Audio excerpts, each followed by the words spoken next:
Hi, welcome to Foreigner's Wife in the Philippines. I just want to tackle about pension. How about my pension is just 500 because there are pensions that is 500, 800, 1,000, 1,500 or 2,000, $3,000 a month. So what if the pension is 500, which is common of asking in our channel. So what if you got a $500 a month? So $500 a month is equivalent to 25,000 pesos. So that 25,000 pesos, is it enough? And my answer is yes, as long as you're not living in the city. As long as you're not living in the city and you're living in the countryside.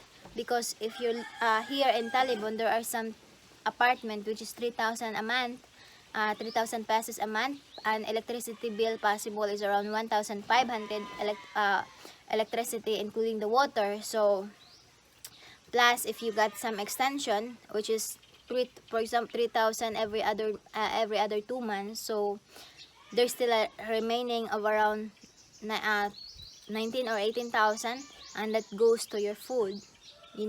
As long as as long as your lifestyle is not abundant, you could live. What if I got a family? What if you got a family and you got $500 or $600 a month? As long as you're living in the countryside, and also tried to invest, like for example having some chicken so that it will help the food, so it will help your dish, and also raise some pigs, which is also very helpful and very common on some expats, that they raise some pigs because it will also a good investment. And some cow, some at the same time some goats, because it will add on your income. And don't just rely on your pension, but also do some do things that will help to survive in the Philippines.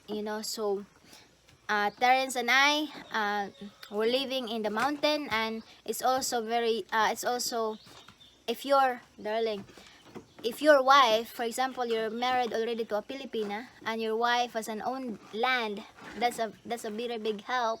That's a big help because you could able to build even just a little nipa hut, or a little bamboo cladding on your house, to make your house. Because if you do that, for example, 20 by 20, which 20 by 20, and it's half blocks and then cement and then half is cladding, just you can build that house for around 90 to 100,000. And if it's a smaller, just around 50,000 pesos. So now you don't need to worry about renting. And if you asked about the electricity, if you got refrigerator, you got electric pan, you got washing machine, television, expect that your electricity will be around 1,000 to 2,000 pesos a month. So it's just a matter of lifestyle, because if your pension is very small and your lifestyle is bigger, then it will not it will not work. You should know your limit. Don't spend too much on the things that you don't need. At the same time, don't have a little savings. Have a little savings to set aside in case there are some emergency when it comes to health, when it comes to so that you have something to take out or to withdraw once you got an emergency, because we never know.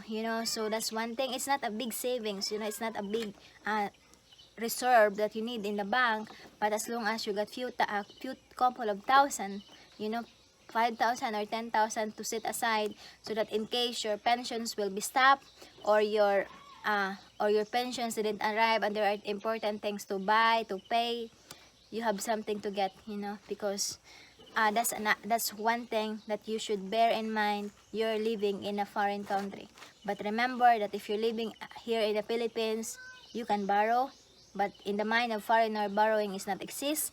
you know It's not exist that I borrow my neighbor, you know, because you don't want, your neighbor will not believe you. For example, you go to your neighbor and says, can I borrow 1,000 pesos? And you're a foreigner. Your neighbor will say, are you serious? You know, so they don't believe that, because in the mind of in the mind is, once it's foreigner, there's money, you know. So that's one thing that they put in their mind, but they didn't realize that, like in the Philippines, they're rich and then there's poor. The same with the foreign country, they're also rich foreigner and there's poor foreigner. As I says, as long as your lifestyle, at the same time set aside some couple of thousand so that you have something to get in. So whatever no matter how big your pension or small your pension, it's just matter of spending wisely.